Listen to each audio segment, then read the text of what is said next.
Pernah kalian melihat orang yang sholat 5 waktu tidak pernah telat, tapi kalau berbicara pedas banget? Atau mungkin dia rajin ke masjid, tapi tetangganya sering dizolimi. Fenomena ini sering bikin kita bingung, kenapa bisa sholatnya rajin tapi akhlaknya rusak. Apakah ada yang salah dengan sholatnya? Atau justru ada yang salah dengan pemahamannya? Mari kita bahas. Sobat, secara esensi, sholat itu bukan cuma ritual gerakan badan. Allah berfirman dengan jelas dalam surah Al-Ankabut ayat 45. Bacalah apa yang telah diwahyukan kepadamu, yaitu Alkitab, Al-Quran, dan dirikanlah sholat. Sesungguhnya sholat itu mencegah dari perbuatan keji dan mungkar. Logikanya sederhana. Jika sholat adalah obat, maka kelakuan buruk adalah penyakit. Kalau seorang rajin minum obat, tapi penyakitnya tidak sembuh, pilihannya cuma dua: dosis obatnya salah, atau cara minum obatnya yang tidak benar. Sholat yang benar seharusnya menjadi filter otomatis yang menyaring kata-kata kasar dan niat jahat Anda. Ada sebuah hadis yang sangat menakutkan tentang hal ini. Rasulullah Shallallahu Alaihi Wasallam pernah bertanya kepada sahabatnya, "Tahukah kalian siapa yang bangkrut?" Para sahabat menjawab, "Orang yang tidak punya uang." Tapi Rasulullah mengoreksi. Beliau bersabda bahwa orang yang bangkrut di hari kiamat adalah orang yang datang membawa pahala sholat, puasa, dan zakat yang banyak. Tapi di sisi lain, dia juga pernah mencaci orang ini, memfitnah orang itu, memakan harta orang lain, dan menyakiti sesamanya. Akhirnya, pahala sholatnya diambil untuk membayar orang-orang yang dia sakiti, sampai pahalanya habis dan dosa orang yang disakiti justru dipindahkan ke dia. Hadis riwayat Muslim. Ini tamparan keras buat kita. Jangan sampai kita susah payah bangun subuh, tapi pahalanya cuma mampir sebentar, lalu pindah ke rekening orang lain, karena lisan kita yang tidak dijaga. Kenapa fenomena ini terjadi? Biasanya karena dua hal: ritualisme belaka.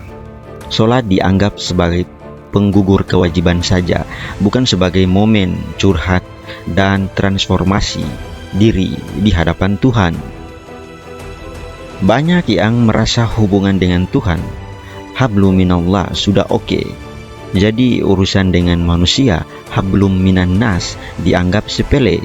Padahal Islam adalah satu paket. Jadi, kalau Anda merasa sudah rajin ibadah, tapi emosi masih meledak-ledak atau suka merendahkan orang lain, yuk evaluasi lagi. Sholat itu bukan hanya tentang seberapa lama kita berdiri, tapi seberapa baik kita bersikap setelah salam. Mari jadikan sujud kita sebagai cara untuk merendahkan ego, bukan sekedar menggugurkan kewajiban. Memahami makna sholat itu sangat penting. Ketika takbir, apa yang dibaca, apa yang kalian pahami? Bacaan iftitah, Allahumma ba'id wa baina, atau Allahu Akbar kabira walhamdulillahi katsira. Kalian harus memahami ini. Ketika ruku, subhana rabbiyal azim wa bihamdi, atau subhana rabbiyal azim 3 kali. Berbagai macam versi, namun sah untuk dipakai. Tapi kalian harus memahami ketika ruku apa artinya. Sujud, itidal, duduk di antara dua sujud. Karena kalian tidak paham sholat itu untuk apa, kalian hanya pikir ini kewajiban, namun tidak memahami lebih dalam. Ketika sholat Anda benar, ya, kalian memakai hati dan pikiran, di situ akan terbentuk akhlak kalian, adab kalian. Akhlak itu sifat, adab itu kelakuan. Kalian harus memahami dua hal ini supaya tidak sesat dalam berpikir, kenapa orang yang rajin sholat tapi kelakuan masih buruk, mereka masih mencaci orang lain, menggibahi orang lain, bahkan iri dan dengki terhadap orang-orang yang lebih sukses dari mereka. Apa gunanya Anda beragama? Apakah peci dan baju koko hanya atribut, namun tidak mencerminkan? Itu bukan baju agama. Sejak kapan ada dalil-dalil tentang itu? Peci bukan wajib, baju koko itu dari Cina, bukan dari Islam. Ya, jadi jangan pernah menilai orang dari penampilan. Hablum minan nas wa hablum minallah. Membangun kedekatan kita dengan manusia yang ada di sekitar, dengan teman Anda, keluarga Anda, dan orang-orang lain yang mungkin Anda tidak mengenal mereka. Cobalah berpikir, apakah kelakuan Anda selama ini itu disukai oleh tetangga? Melakukan segala hal itu dengan kasar, ketika menutup pintu kasar, mengangkat barang kasar, tidak berpikir perasaan tetangga bagaimana, pikiran tetangga bagaimana. Kalian cuma mementingkan diri sendiri. Itulah yang dinamakan orang yang ketika di yaumil qiyamah pahalanya gugur. Mereka rajin sholat, rajin baca Quran, rajin berbuat hal-hal yang menurut mereka itu baik, tapi ketika di yaumil qiyamah pahala itu gugur karena tingkah laku mereka membuat orang di sekitar sakit hati, terzolimi dengan kelakuan mereka, dengan kata-kata mereka. Coba kalian duduk untuk merenung, berpikir, apakah kelakuan saya ini baik di mata orang lain? Oke lah, kita tidak mungkin baik di mata-mata orang lain, namun kita coba untuk berbuat baik, mulai dari tindakan, perkataan, harus dipahami. Maka dari itu saya punya saran, kalian baca kitab Sifati Sholati Nabi.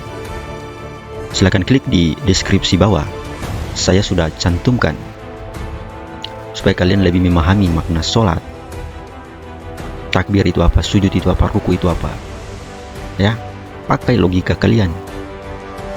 Afala taqilun? Apakah kalian tidak menggunakan akal?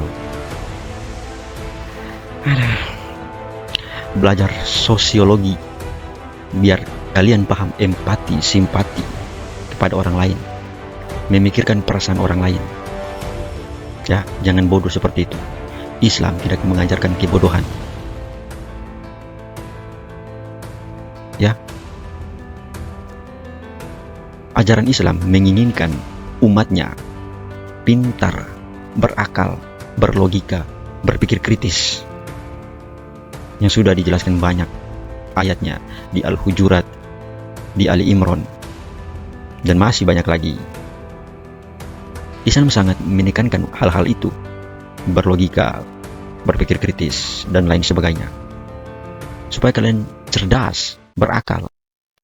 Ayolah berpikir lagi, pahami perasaan orang lain, hati orang lain, pikiran orang lain, dengan belajar sosiologi dan psikologi. Waktu masih hidup, itu pergunakan untuk belajar. Sampai kalian tua, sampai sakit-sakitan, tetap belajar. Bukan belajar itu di waktu muda saja.